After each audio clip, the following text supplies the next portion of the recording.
The public humiliation happened in a hospital pre-op hallway where I sat in a gown with an IV in my hand, while my wife sent me a photo from the mall smiling beside her male best friend as he tried on watches for his birthday. The specific betrayal was not that she was late, but that she chose Liam Carter's birthday gift over my surgery, and then told me I was being too sensitive when the nurse asked who would sign if my heart stopped on the table. The marriage crisis she treated like a scheduling problem became the moment begging to matter. So before they wheeled me into surgery, I asked my lawyer to prepare the divorce papers, froze the joint card, and saved every receipt that proved where my wife had been while I was fighting to stay alive. Chapter 1. The surgery she chose not to attend. My wife chose a birthday gift over my surgery. That sentence sounds dramatic until you understand how ordinary she made it feel at the time. Sophia did not scream at me, did not confess an affair, did not throw her ring into a sink or pack a suitcase in the middle of the night. She simply stood in the hallway of our apartment that morning, phone pressed her ear and mouthed, "It is Liam," while I held the hospital folder against my chest. I had a valve repair scheduled at ST, Mercy Medical Center, not emergency surgery, but serious enough that my doctor had used words like risk, consent, postoperative care, and family contact. I had not hidden the date from Sophia. It was on the fridge calendar. It was in our shared phone reminders. I had texted her the night surgery check-in at 7:30. Please be there by 7 o'clock. She replied with a heart. Of course, I will be there. That morning, Liam Carter called at 6:18. Liam was Sophia's male best friend, her college soulmate, as she once called him before I told her never to use that word in my house again. He was 35, divorced, always wounded, always needing a woman to remind him he was not alone. He could never simply have a bad day. His sadness became a weather system that pulled Sophia into orbit. At first, I tried to be understanding. He had been in her life before me. They had history. She said there was nothing romantic. She said Liam understood parts of her that I did not because they had known each other when life was messy, and dreams were cheaper. I told myself mature men did not feel threatened by friendship. The problem was not friendship. The problem was priority. Liam had a gift for needing Sophia during anniversaries, dinners, deadlines, my birthdays, and 1 year, the evening my mother went into the hospital after a stroke scare. He never demanded directly. He only sounded broken enough that Sophia made the decision for him. That morning, he sounded broken because it was his birthday. I stood near the kitchen island, already wearing the loose clothes the hospital told me to wear, while Sophia turned away and lowered her voice. No, no, do not say that. She whispered, "You are not alone." I looked at the clock. 6:24, Sophia. I said. She covered the phone. 2 minutes. At 6:31.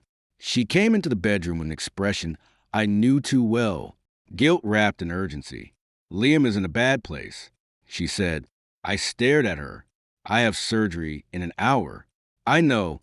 I am not saying I will miss it." "What are you saying?" "He is at the mall already. He went there alone to buy himself something for his birthday, and he started spiraling." He said, "Birthdays after divorce feel like proof nobody chooses you." I almost laughed, not because it was funny, because the sentence was too perfect. Nobody chooses you.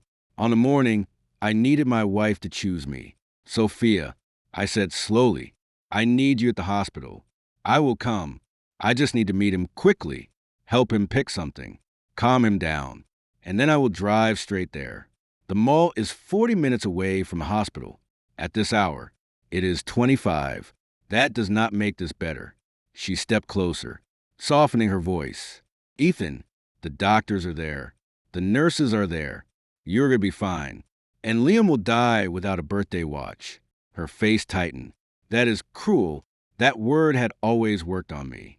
Cruel, controlling, insensitive, cold. Sophia had a vocabulary for turning my boundaries into character flaws. I was too rational, too hard, too dismissive of emotional needs.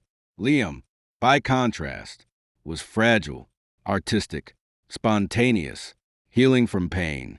His needs were always emergencies because he presented them with trembling hands. Mine came with paperwork, so they looked optional. I picked up the hospital folder. I am leaving, I said. She grabbed her purse. I will meet you there. Do not go to him. She looked at me as if I had asked her to abandon a child. It is his birthday. It is my surgery. She flinched for 1 second. I thought she understood. Then her phone buzzed again. She looked down. Liam, the choice had already been made. At the hospital, the nurse asked where my wife was. She is coming, I said. At 7:42, another nurse asked. She is on her way. At 8:05, Dr. Harris came by with the anesthesiologist and reviewed the risk disclosures again. Valve repair, possible complications, emergency authority, post-operative decisions if something unexpected happened. Your wife has medical proxy on file. Dr. Harris said, is she present? I looked at my phone. No, Sophia. Only a text. Liam is calmer now. We are just choosing between 2 watches. I will be there before they take you in. I stared at the words until the letters blurred. 2 watches. My chest felt tight in a way that had nothing to do with the damaged valve. The nurse tried calling Sophia. No answer. I called. She answered on the 3rd ring. There was mall noise behind her. Music. Voices. Liam laughing faintly. They need you. I said, I am coming. You said that an hour ago. We are checking out. We do not start. The nurse stood nearby pretending not to hear. I said, they need consent backup. Ethan, the surgery is planned. Stop making it sound like you are dying.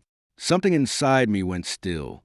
That sentence did what months of discomfort had not. It gave me the whole marriage in one line. Stop making your pain bigger than Liam's mood. I ended the call. Then I called Rachel Moore.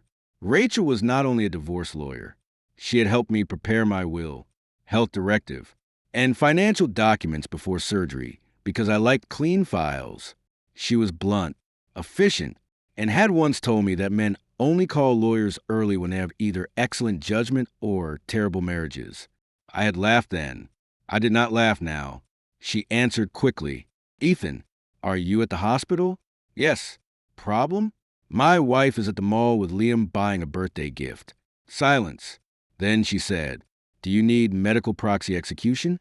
Yes. And something else. What? If I wake up, I want divorce papers ready. Another silence. Shorter this time. I am on my way, she said. Rachel arrived in 26 minutes. Sophia did not. That was the first legal witness to my marriage ending. Before they wheeled me towards surgery, my phone buzzed. A social media notification from Liam. He had posted a photo of his wrist wearing a silver watch. Sophia's hand was visible beside his holding the shopping bag. Caption, some people know how to show up when it matters. I looked at the post. Then I took a screenshot. The nurse asked, are you ready? Mr. Walker? I looked down at my wedding ring. No, I said. Then I corrected myself. Yes, I was ready for surgery and for everything after. Chapter 2. I woke up without my wife beside me. When I woke up, Rachel was sitting beside my bed. Not Sophia. Rachel. She wore a dark blazer, had a legal pad on her lap, and looked like someone who had bullied the hospital coffee machine into submission. A monitor beeped softly near my head. My chest felt heavy and wrong. My throat burned from the tube they had used. Every breath reminded me that my body had been opened, repaired, and stitched back into function. The first face I saw belonged to my lawyer. That told me everything. Rachel leaned forward. Do not try to talk too much. I tried anyway. Sophia, her expression answered before she did. She arrived after you were moved to recovery. I closed my eyes. Not because I was surprised, because I was not. That was worse. Dr. Harris came in and told me the surgery went well. There had been a complication, minor but real, a rhythm issue during procedure. Nothing they could not handle, but enough that having the authorized family member present would have made decisions smoother if things had shifted. I listened quietly. Rachel listened like a deposition. Dr. Harris left. Rachel placed a folder on the side table. I got the hospital record started. She said, pre-op calls, proxy issue, time of contact attempts. The nurse documented Sophia was absent. I nodded. Talking hurt. Rachel understood. She is in the hall, she said.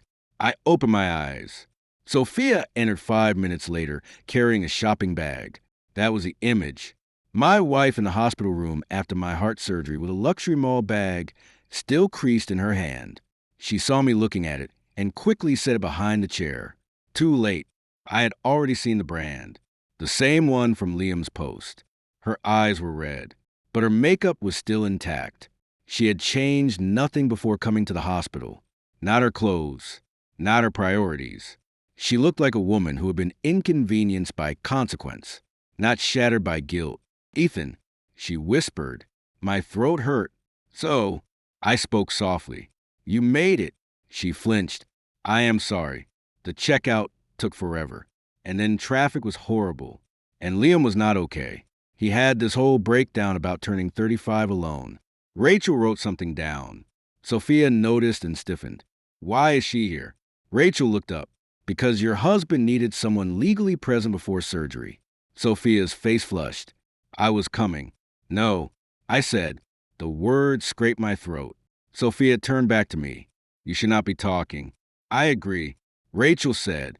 So, listen carefully. Sophia glared at her. I reached for my phone with effort. Rachel helped and handed it to me. I opened the screenshot of Liam's post. Some people know how to show up when it matters. Sophia looked at it and closed her eyes. He was emotional, she said. He was shopping. It was more than shopping. It was a watch. It was his first birthday after the divorce. It was my heart surgery. She had no answer, only tears. I might have softened once. Not anymore. A nurse entered to adjust my four and caught the tension instantly. She checked the machines, looked at Sophia, then at Rachel, then left with the wisdom of a professional who had seen marriages die in hospital rooms before. Sophia moved closer to the bed. I made a mistake, she said, but you are okay. You are here. That sentence almost made me laugh, but laughing hurt too much. You are okay, meaning the harm did not count because I survived it. I looked at Rachel. She understood. She opened a folder and removed several pages. Sophia stared. What is that? Rachel answered. Preliminary divorce documents. The room went silent except for the monitor. Sophia looked at me like I had become a stranger. You cannot be serious. I did not speak. Rachel said, he is serious. Sophia stepped back. Ethan, you are drugged. You just had surgery. This is not the time. That line revealed her completely. When I needed her, it was not the time because Liam was sad. When I decided to leave, it was not the time because I was recovering. There was never a time where my need became more important than her comfort. I forced the words out. Prepare them. Sophia's eyes widened. You are punishing me. I looked at the shopping bag. No, my throat burned. I continued anyway. You chose. Her tears spilled then. I chose wrong. Yes, I panicked. No, you prioritized. Rachel set the papers back in the folder. We will not sign today unless Ethan insists, she said, but I will prepare the filings.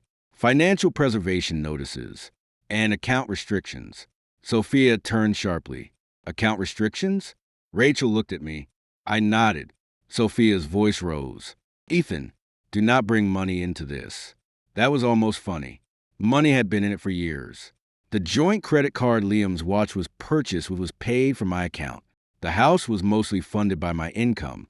Sophia's event planning company had survived its first 2 years partly because I signed bridge loans and covered insurance gaps. Liam's emergencies, dinners, trips, and emotional recovery weekends had all floated somewhere in the gray space between Sophia's generosity and my wallet. I lifted my phone and opened the bank alert. Liam's birthday watch. Joint card. $8,700. Sophia looked at the screen and went pale. I was going to pay it back. With what? That is unfair, Rachel said calmly. The joint card will be frozen. Sophia shook her head. You cannot just freeze my card while I am under stress. I closed my eyes. My chest hurt. My throat hurt. My marriage hurt worst of all. Watch me. I whispered. Sophia left the room crying. Rachel stayed. For the first time since waking, I felt something steady. Not joy, not revenge, control. Chapter 3. She said he was just a friend. Sophia came back the next morning with coffee I could not drink and apologies I could not use. She had changed clothes. No shopping bag. No perfume. Her hair was tied back in a way that made her look more like a nurse than a wife, as if costume could replace presence. I stayed all night, she said. You slept in the chair. I wanted to be here. After her face tightened, that word followed her around the room. After the mall. After the watch. After the surgery. After Rachel signed what Sophia should have signed. After I survived. She placed the coffee on the table. I know you are angry. I am not only angry. I know. You keep saying that. Her eyes filled again. What do you want me to say? The truth. She sat down slowly. Liam needed me. I nodded. And I did not. You had doctors. He had retail options. Her mouth tightened. That is cruel. There it was again. I looked at her until she realized it. She lowered her eyes. I am sorry. I should not have said that. No, I know how it sounds. You know how it is. She breathed in shakily. You do not understand Liam's depression. I understand it as excellent timing. She looked wounded. I was done feeling guilty for noticing patterns. Every birthday, every breakup anniversary, every bad client meeting, every time we had something important. He needed you. He is my friend. He is a man who posted that you show up when it matters while I was being wheeled into surgery. She looked away. He deleted it. I saved it. Her head snapped back. I held up my phone. Screenshots. The post. The mall timestamp. The credit card alert. Her text promising to come. The hospital call log. The nurse's note that the spouse could not be reached. The temporary medical proxy execution. Sophia stared at the screen. You are building a case against me. No, I said. You built it. I saved it. The door opened before she could answer. Rachel came in with Daniel Price. Daniel was my oldest friend and financial advisor, a man who could make a spreadsheet feel like a weapon. He had helped me structure household accounts when Sophia's company was unstable. He never liked Liam, but he had the decency not to say, I told you. So while I was attached to monitors, Sophia stood. Why is Daniel here? Daniel lifted a folder. Financial review. She turned to me. You called him? Yes. You are really doing this from a hospital bed. That is where you left me. Her face crumpled. Daniel placed the folder on the rolling table. I will be brief, he said. Joint card has been frozen. Secondary authorized users removed. Automatic transfers to Sophia Walker events are paused pending review. Personal loans to the company are being pulled for repayment schedule verification. Sophia looked stunned. You are freezing my company. No, Daniel said. We are reviewing funds. Ethan lent to it. That company pays our bills. I looked at her. No, I pay most of our bills. Your company pays your image. That landed harder than I expected. Sophia sat down. Rachel watched quietly. Daniel opened a preliminary statement. Several charges linked to Liam Carter appear on joint accounts over the past 18 months. Restaurants, hotels, rideshare, shopping, event consulting reimbursements. Sophia whispered, those were group things. Some maybe. That is why we are reviewing. She looked at me. Ethan, this is humiliation. I thought of the pre-op hallway, of the nurse asking where my wife was, of Liam's post, of waking up to my lawyer instead of my spouse. No, I said, this is accounting. Sophia stood abruptly and left the room. Daniel looked at me after the door closed. You sure? My chest hurts too much for doubts. That is the pain meds talking. No, I said, the pain meds make me sleepy. The marriage made me clear. Rachel almost smiled. That afternoon, Sophia sent a long message. Liam is just my friend. I know the timing was terrible, but I did not betray you. You are turning a mistake into a war. I need you to remember who we are. I read it once. Then I replied, I remember exactly who we are. That is why I am leaving. Chapter 4. I signed from the hospital bed. I signed the divorce authorization on the third day after surgery. My hand shook. Not from doubt, from medication, weakness, and the fact that my chest had been opened less than 72 hours earlier. Rachel placed a clipboard on a firm board, so I would not have to lean too far. Daniel stood by the window. Doctor, Harris had cleared me for limited legal signing as long as I understood what I was doing and was not under heavy sedation at the moment. Sophia argued against it until the nurse asked her to lower her voice. You are pressuring him, she told Rachel. Rachel looked at me. Ethan, are you being pressured? I signed the first page. No. Sophia's face twisted. You are not thinking clearly. I signed the second page. I have never been clearer. You just had heart surgery. Yes, I said. That is why I am done wasting heartbeats. The room went quiet. Even Rachel paused for half a second. Then I signed the third page. It was not the final divorce decree. That would take process, disclosure, negotiation, court filings. But it authorized Rachel to begin, to draft, to serve, to preserve assets, to freeze joint accounts, to separate liabilities, to request repayment of company loans, to document abandonment in a medical crisis. Sophia watched each signature as if I were cutting thread. Maybe I was. When I finished, Rachel took the clipboard. I will file the initial petition and send preservation notices today. Sophia stood too fast. Ethan, please. I closed my eyes. Not because I wanted to avoid her, because looking at her still hurt. I can fix this, she said. No, you cannot. Know that. I know enough. She approached the bed. Rachel stepped slightly closer. Not blocking, just present. Sophia stopped. I will cut Liam off. I opened my eyes. Now, yes, because you understand. Or because I froze the card. She flinched. That is unfair. Your favorite word. Tears filled her eyes. I love you. I believe you. Hope flickered. Then I said, but you love being needed by more than being responsible to me. The hope died at 6:40 that evening. Liam tried to use the joint card at a restaurant. Declined at 6:47. Sophia called me. I did not answer. At 6:51, Liam texted me directly for the first time in years. Real classy freezing a card during your wife's crisis. No wonder she feels safer with people who actually understand emotion. I saved the message. At 6:55, he wrote again. You are using money because you know she chose me when it mattered. I saved that. 2. Then I forwarded both to Rachel. Her reply came fast. Wonderful. He admits priority. I stared at the word wonderful and almost laughed. Only a lawyer could look at a message like that and see a gift. That night, Sophia came back to the hospital. No makeup, no anger, only fear now. Liam is upset, she said, then stopped as if hearing herself. I looked at her. She covered her mouth. Oh my God, she whispered. There it was. For 1 second, she saw the reflex.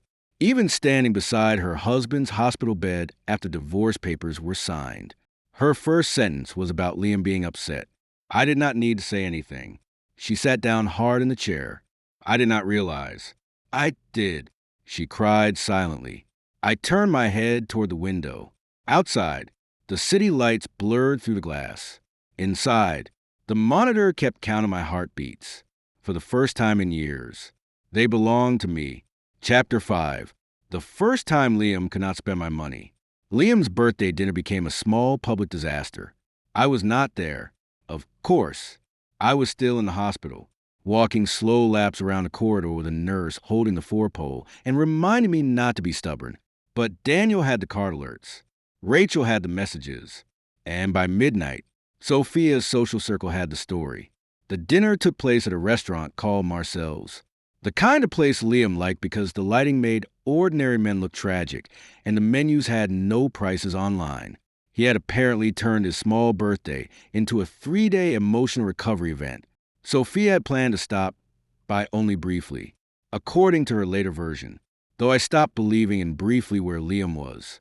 Concerned, at the end of dinner, Liam used the joint card. Declined. He tried again. Declined. The server returned with the polite brutality of service workers who know embarrassment is not their fault. Liam called Sophia. Sophia called me. I did not answer. Then Liam paid with his own card, which also declined. A friend covered the bill. Someone at the table told someone else. Someone else told Nora Fields, Sophia's business partner. By morning, the story had softened into versions, but the center stayed intact. Liam Carter had been living too close to someone else's money. Sophia arrived at the hospital early the next day. I need to understand what you froze, she said. That was the first sentence. Not how are you feeling. Not did you sleep. Not does your incision hurt. What did you freeze? I almost admired the clarity. Daniel was already there. He handed her a printed summary. Joint credit card. Joint household discretionary account. Automatic payment access linked to secondary users. Temporary review of business transfers. Sophia scanned it. You are treating me like a criminal. No, Daniel said. A criminal review would be more aggressive. She looked at me. You're enjoying this. I was tired, in pain, hollowed out by surgery and betrayal. No, I said, I am surviving it. She folded the paper. Liam is humiliated. I stared at her. She realized too late. Again, I said, good. Her face went pale. I had never said anything that cold to her before. Maybe I had never needed to. She sat down. Slowly. He says you are trying to control me. He can say it with his own credit score. Daniel coughed once, badly hiding a laugh. Sophia glared at him. I did not. It felt good to remember I was allowed to have someone on my side. Rachel entered with another folder. Since everyone is here, she said, I have the initial financial preservation notice. Sophia stood. No, not here. Rachel looked around the hospital room. This is where the marriage legally began ending. So here is appropriate. Sophia's face burned. Rachel handed her the notice. It required preservation of all financial records tied to joint accounts. Sophia Walker events, Liam Carter reimbursements, consulting payments, and personal expenditures made through marital funds. Sophia read the first page. Her hands trembled. You are dragging my company into our divorce. Your company received loans from my client. Rachel said, your company also appears to have reimbursed expenses connected to Mr. Carter. So, yes, those were event expenses. Then documentation will prove that. Sophia had no answer. That afternoon, Nora Fields called me. Nora was Sophia's company partner. She had always been polite to me in the way business people are polite to the spouse who pays for stability but does not show up in the brand story. I never knew whether she liked me. I need to speak carefully. Nora said, then speak to Rachel. I will, but you should know that Liam's consulting invoices were always vague. I closed my eyes. How vague? Brand support, emotional tone consulting, client experience design, things Sophia approved. Was he doing work? Sometimes. Mostly he attended events, gave opinions, and billed like he was a strategist. Why tell me now? Because I signed some reimbursements, and I am not going down for Liam Carter. There it was. Self-preservation, not morality. Still useful. I gave her Rachel's number. That evening, Sophia came in one last time before visiting hours ended. She looked smaller. Nora called you, she said. Yes, she is scared. She should be. So should I. I looked at her. Yes. She sat beside the bed. For a while, she said nothing. Then, very quietly, was it really that bad? Me and Liam. I could have answered with anger. Instead, I opened the screenshots. Not all of them. Enough. Liam posting about showing up. Liam texting that she chose him when it mattered. Joint card charges. Hospital call attempts. Sophia's own message. Do not be too sensitive. I will be there soon. She looked at them one by one. By the end, she was crying. I look awful. She whispered. No. I said, you look accurate. Chapter 6. Her parents asked why I could not be grateful I lived. Sophia's parents came to the hospital on the 5th day. Richard and Elaine Bennett were the kind of people who believed appearances were moral evidence. Richard wore expensive sweaters and spoke softly when he wanted to dominate a room. Elaine carried flowers, so large the nurse had to move my discharge papers to make space. They entered with smiles strained tight over panic. Sophia had told them about the divorce filing, not the whole truth. Obviously, enough that they understood their daughter's comfortable marriage was becoming a legal event. Richard began badly. Ethan, you gave us quite a scare. I looked at him. I gave you, he paused. Elaine placed the flowers down. We are just grateful the surgery went well. So am I. Richard sat in the chair Sophia had used while crying the night before. Then perhaps everyone should take a breath. Major medical events create strong emotions. I already knew where this was going. Rachel was not there, but Daniel was. He sat near the window with his laptop open, pretending to review documents while listening to every word. Richard continued. Sophia made a poor judgment call. She abandoned her husband at surgery for Liam's birthday shopping. Elaine winced. Abandoned is harsh. Accurate keeps sounding harsh to this family. Richard leaned forward. You survived. Ethan, there it was. The sentence. You survived. So the wound should be negotiable. I reached for the folder on my side table and handed him the hospital record. He did not take it. Read it, I said. He hesitated. Daniel stood, took the folder, and placed it in Richard's hands. Richard read, Attempted spouse contact at 7:48. No answer. Attempted spouse contact at 8:11. No answer. Medical proxy not present. Temporary legal proxy executed by Rachel Moore. Patient expressed concern, spouse unavailable. Potential escalation protocol reviewed.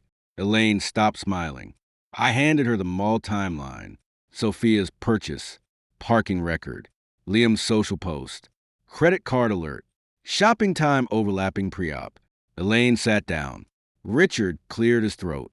This is painful. Yes, but divorce is extreme. I looked at him. What would not be extreme? He frowned. If I had died. If a nurse had called Sophia while Liam tried watches. If Rachel had not come. Where's the line where your daughter's choice becomes serious enough for you? Elaine began crying quietly. Richard looked away. Daniel said, There is also a financial review. Richard's eyes snapped back. Of course. Health was emotional. Money was real. Daniel turned his laptop slightly and showed preliminary account categories. Joint funds, business loans, Liam-linked expenses, company reimbursements. Richard's face changed. How much exposure? Daniel smiled without warmth. Now you are asking the relevant family question. Elaine said, Sophia's company cannot handle a scandal. I laughed once it hurt. My incision. Your daughter created the facts. I am not responsible for the scandal they make. Sophia entered during the silence. She saw her parents with the documents and stopped. Mom. Elaine looked at her daughter with an expression I had never seen from her before. Not anger. Recognition. Sophia. She whispered. What were you thinking? Sophia's face broke. I was trying to help Liam. Richard closed the folder. At your husband's surgery. Sophia had no answer. For once, her parents did not rescue her immediately. That mattered. Not enough, but it mattered. I said, the divorce is proceeding. The financial review is proceeding. Do not ask me to trade my dignity for your family's comfort. Richard stood slowly. You have become very hard. I looked at the monitor beside me. No, I said, I had heart surgery. I became precise. They left soon after. Sophia stayed. She stood near the doorway looking like someone whose entire defense team had resigned. I did not think they would see it that way. She said, they saw the timeline. She closed her eyes. I hate that word now. Timeline. Yes, people hate timelines when they break the story. She sat down beside me. I told myself I was kind. You were. To Liam. She opened her mouth, then closed it. No defense. Progress. Maybe, but progress after abandonment is still after. Chapter 7. The company had his name in its books. I was discharged on day 7. Sophia offered to drive me home. I refused. Daniel drove. We did not go to the house. I was not ready to return to the bedroom where Sophia and I had built a life that now felt staged. Instead, Daniel helped me into a short-term apartment he had arranged near my follow-up clinic. It had an elevator, a firm chair, and no memories Sophia cried when she found out I had not gone home. I knew because she texted, "You did not even tell me where you were staying." I replied, "Correct." Then I turned off notifications. Recovery was ugly. People make healing sound peaceful. Mine was slow, painful, and humiliating in quiet ways. I needed help showering at first. I slept badly. I walked like an old man. Sneezing felt like violence. My chest reminded me constantly that I had survived something serious. The difference was that now my environment was honest. Daniel came by twice a day. Rachel sent documents. A home nurse checked on me. Doctor, Harris monitored progress. Nobody pretended Liam's feelings were relevant to my medication schedule. On the third day in the apartment, Nora Fields came to see me with her attorney. That told me the company's side was worse than expected. Nora sat across from me at the small dining table and opened a binder. "I am here voluntarily," she said. Her attorney nodded. Rachel was on video. Nora continued. Sophia approved payments to Liam Carter under consulting categories. I signed some disbursements. I believed they were tied to event strategy at first. Later, I questioned them. Sophia told me Liam understood client mood better than any paid consultant. Daniel, sitting beside me, muttered, "Convenient skill." Nora ignored him. She showed invoices, client atmosphere review, emotional journey mapping, VIP experience support, creative presence consultation. The phrases were absurd. The amounts were not. Hotels, restaurants, travel, wardrobe, birthday events, gift expenses, some from Sophia's business account. Some reimbursed to Sophia after she charged a joint card. Some tied to events where Liam did little beyond stand near her and look wounded. Rachel asked, were any of these expenses funded indirectly by Ethan's loans to the company? Nora hesitated. Yes, there it was. My money had not only paid for Liam's birthday watch, it had paid for his professional disguise. I asked, did Sophia know? Nora looked at me. She knew the payments existed. I not think she understood how it would look if reviewed. That sounded like Sophia. She rarely thought wrongdoing looked wrong until someone organized it. Why come forward now? Rachel asked. Nora answered, honestly, because the company cannot survive if this becomes fraud instead of bad judgment, and because I will not be responsible for Liam Carter's lifestyle. Self-preservation again, still useful. Rachel requested copies. Nora provided them. After they left, Daniel spread the invoices across the table. This is not just divorce leverage, he said. This is repayment leverage. I want the company loan repaid. You can call it now. Will that destroy Sophia's company? Not if they restructure fast and cut Liam off. It will hurt. Good. Daniel looked at me. You sure you want good attached to hurt? I thought about the pre-op hallway. Yes. That afternoon, Rachel sent a formal demand. Repayment schedule for outstanding loans. Audit of Liam-related expenses. Preservation of company records. And separation of all marital funds from business reimbursements. Sophia called within 10 minutes. I answered because this conversation mattered legally.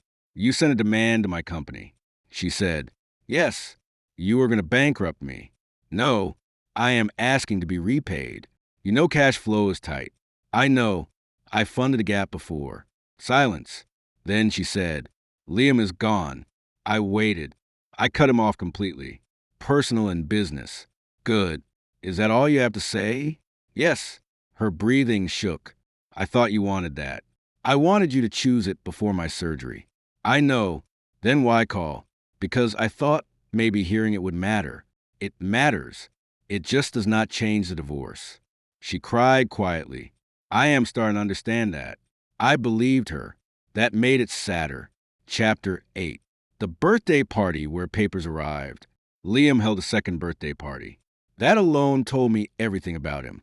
The first birthday had apparently been ruined by the card decline, the hospital fallout, and Sophia's increasing panic. So, his friends planned a redo night at a boutique hotel lounge downtown. The invitation called it Liam's rebirth celebration, which made Daniel laugh for nearly a full minute. Sophia told me she was not going. Then she went, not as his date, according to her, not to celebrate. She said she needed to tell him in person that their friendship was over. She said public closure would prevent rumors. She said if she ignored the party, Liam would spin the story.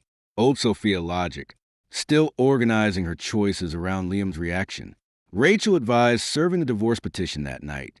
Why there? I asked. Because Sophia will be present. Liam will be present. And there is a symbolic efficiency to serving the papers in the same social circle that treated your surgery like an inconvenience. I looked at Daniel. He shrugged. I like symbolic efficiency. I did not attend. I was recovering. And more importantly, I refused to make my divorce another scene centered around Liam. Rachel arranged process service through a professional with her own presence nearby because financial notices also needed to be delivered. The video came later. I watched it once. The lounge was dim, full of people in expensive casual clothes. Liam stood near a cake shaped like a vinyl record because he loved pretending his taste made him deep. Sophia stood near the edge of the group, tense and pale. She did not look happy to be there. That did not matter. She was there. Liam lifted a glass and said, "This year taught me who shows up and who only controls." A few people cheered.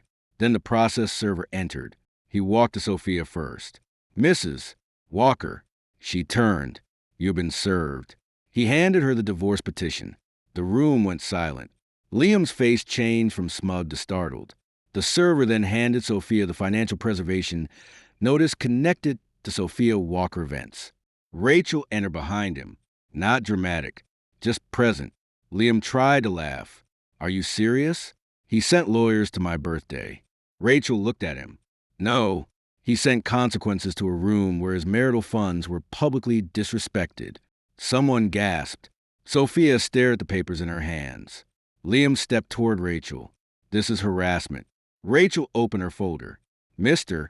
Carter, since you are speaking, here are copies of expense records linked to your consulting invoices, joint card charges, and reimbursements currently under review."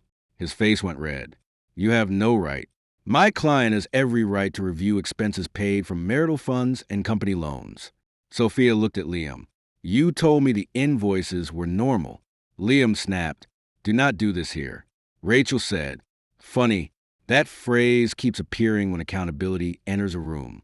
The video ended shortly after, but not before catching Liam saying the sentence that finished his reputation. "Ethan paid because you let him. Do not blame me for using what was already there." The room heard it. Sophia heard it. I heard it from my apartment, sitting in a recovery chair with a pillow against my chest.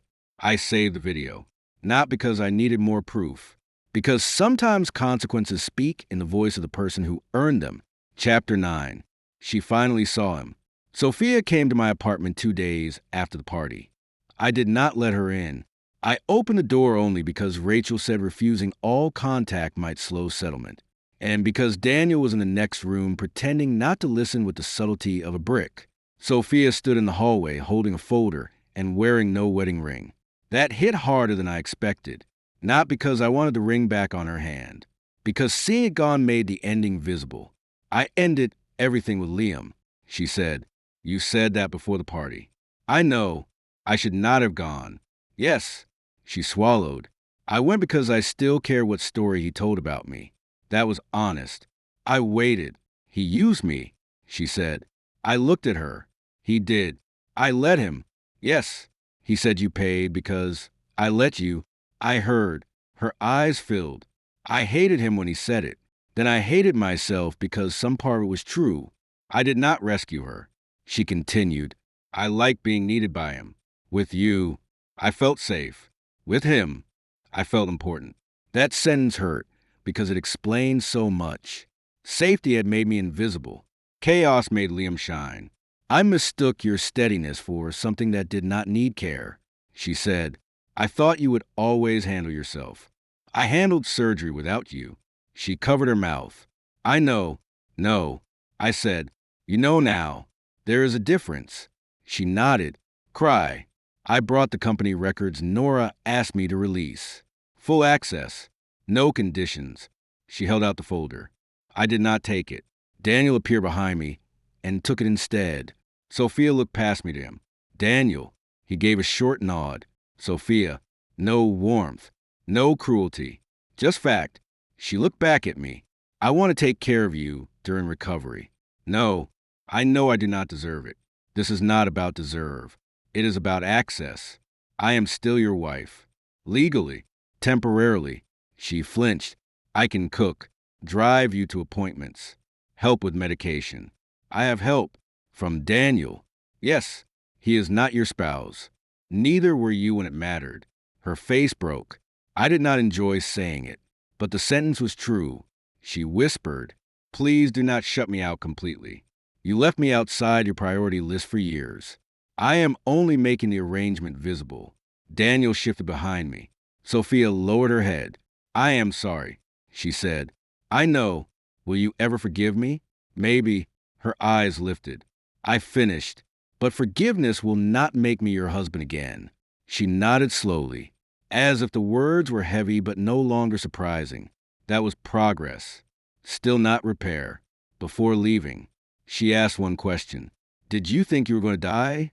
I looked at her. "In the hallway?" "Yes." I thought about the nurse, the forms, the missing spouse, the social media post, the feeling of being wheeled toward bright doors while my wife stood under mall lights. "Yes," I said. She sobbed once, sharply, and I was choosing a watch. I did not answer. She turned and walked away. Daniel closed the door after her. He handed me the folder. "You okay?" "No. Still divorcing." "Yes." "Good." Chapter 10. The bills in the divorce room. The first mediation session felt like surgery without anesthesia. Not because I still love Sophia. I did in some damaged form. But because every page on the table translated years of marriage into numbers, signatures, dates, liabilities, and ownership percentages. A home becomes a deed. Trust becomes a loan agreement. Neglect becomes a timeline. A watch becomes evidence. Sophia sat across from me with her attorney. Rachel sat beside me. Daniel was there for a financial clarification. The mediator began with the house. The down payment came from my premarital savings. 72% of mortgage payments came from my income. Sophia had contributed, but not equally. That did not mean she got nothing. It meant the story she told herself, that we built everything together, had to face arithmetic. Then came Sophia Walker Evans. My early loans were documented. Informal grace periods were documented. Interest had been waived because she was my wife. That waiver would not continue. The company had 90 days to restructure repayment or provide collateral. Sophia looked smaller with every category. Then came Liam. Rachel separated expenses into disputed and undisputed. Birthday watch, birthday dinner, hotel reimbursements, travel label client research, consulting invoices, restaurant charges, personal rides, gift purchases. Some were small. Together, they became a portrait.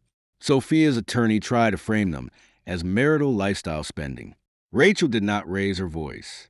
Marital lifestyle does not include financing the emotional companion who displaced a husband during cardiac surgery. The mediator looked down. Sophia cried silently. Her attorney stopped pushing that category. By the end, Sophia agreed in principle to assume liability for Liam-linked charges and cooperate with the company audit. The house would likely be sold or refinanced. I would recover company loans. Joint accounts would be dissolved. Then Sophia asked to speak. The mediator allowed it. She looked at me, not Rachel. "I thought you were keeping score," she said. I almost replied, but she continued. "I see now that you were keeping us afloat." That sentence landed quietly. I let Leah make me feel alive because you made life stable enough that I forgot stability was labor. Her voice broke. "I am sorry for making your strength a place I could abandon." The room was silent. It was the best apology she had given. Specific, costly, too late. I said, "Thank you." Hope flickered in her face. I hated that I had to kill it again. It does not change the divorce. She closed her eyes. I this time. I believed. She did. Chapter 11. She brought the care manual too late. Sophia came to my apartment one final time before the divorce was signed. She held a post-surgery care manual, a meal container, and a pharmacy bag. It was raining lightly in the hallway behind her. Her hair was damp. She looked exhausted, but not staged. No makeup, no jewelry, no ring. Before you say no, she whispered, I know this is late. I stood in the doorway. It is. I made soup. I have food. I brought the medication organizer. Doctor, Harris recommended Daniel bought one. She laughed once, brokenly. Of course he did. Then she held out the manual. I read it, all of it. The breathing exercises, the warning signs, the incision care, the diet changes, the fatigue, the depression risk. I should have known before. I should have been the one asking the nurse questions. Yes, her face crumpled, but she stayed standing. I am not asking to move back in. Good. I am not asking you to stop the divorce. I waited. I just want to show you that I finally understand what I missed. I looked at the manual in her hands. Paper could not go back in time, but recognition had its own quiet weight. You missed more than recovery instructions. I said, I know. You missed the last moment when I still wanted you beside me. Tears fell. I know. I leaned against the door frame because standing too long still tired me. I needed a wife outside the operating room, not after the legal papers started. She nodded. I know, she said again. But this time the words did not sound like defense. They sounded like surrender. She set the manual, food, and pharmacy bag on the floor between us. I will leave these here. You can throw them away if you want. I will use what is useful. That almost made her smile. I guess that is fair. She turned to leave, then stopped. Liam tried to call me. I said nothing. I did not answer. Good. He texted that you turned me cold. No. I stopped keeping you warm while you stood next to him. She absorbed that. Then she nodded. Goodbye. Ethan. Goodbye. Sophia. She walked away. This time, I did not feel the urge to call her back. I picked up the manual. I used it, not because it came from her, because recovery mattered more than pride. Chapter 12. I walked out alone. The divorce was finalized 4 months after my surgery. By then, I could walk longer distances without gripping my chest. I could sleep through most nights. I could climb stairs slowly. I could laugh without feeling like my sternum might split. My scar had settled into a line that looked harsher than it felt. Sophia and I signed in a conference room at Rachel's office. No courtroom drama. No shouting. No Liam. The settlement was clean because the evidence forced it to be clean. The house would be sold. My company loans would be repaid under structured terms. Liam-linked expenses were assigned to Sophia. Joint accounts were dissolved. Each side kept separate retirement assets. No spousal support. Mutual non-disparagement, with exceptions for legal and financial disclosures. Sophia signed first. Then I did. Her hand shook. Mine did not. Afterward, she looked at me. I hope your next life is peaceful, she said. I am not starting a next life. I replied, I am taking this one back. She nodded with tears in her eyes. I deserve that. I did not answer. I was done discussing what she deserved. Liam's fall was less formal, but just as real. Nora removed him from every company channel. Sophia Walker-Vance demanded repayment of improper reimbursements. His social circle shrank when the expense records became gossip. The birthday post that once mocked me turned into evidence people whisper about. He tried to frame himself as a victim of a controlling husband and a panic ex-friend. But screenshots have a way of making poetry look foolish. Sophia's company survived, but barely. Nora gained more control. Sophia lost the illusion that charm and emotional intelligence could replace governance.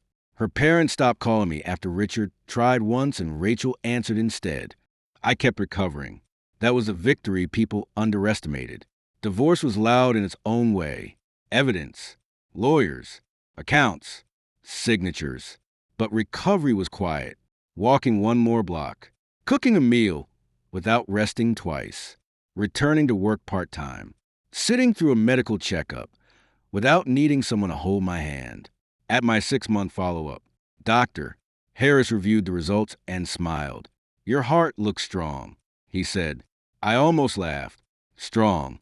That word had followed me all my life in ways that made other people comfortable. Strong enough to handle Sophia's friendships. Strong enough to support her company. Strong enough to pay bills quietly. Strong enough to understand Liam. Strong enough to survive surgery without her. This time, strength belonged to me. I walked out of the hospital alone, not abandoned, alone by choice. The hallway looked the same as it had on surgery day. Same pale walls, same nurses, moving quickly, same doors, same faint smell of antiseptic. For a moment, I stopped near the pre-op waiting area. I could almost see myself there, sitting in the gown, phone in hand, reading Liam's caption. Some people know how to show up when it matters. He had been right, though not in the way he meant. People do show you who they are when it matters. Sophia showed me. Liam showed me. Rachel showed me. Daniel showed me. The nurses showed me. And finally, I showed myself. My phone buzzed as I reached the exit. A message from Sophia. I heard your checkup was today. I hope it went well. I am sorry again for not being there when it mattered. I read it once. Then I deleted it. Not out of rage. Out of completion. Outside, the air was cold and clean. I buttoned my coat slowly, careful with my chest, and walked toward my car. No wife waiting. No shopping bag. No joint account. No man-child using my marriage as an emotional shelter. Just me, alive, healing, and finally unwilling to confuse endurance with love.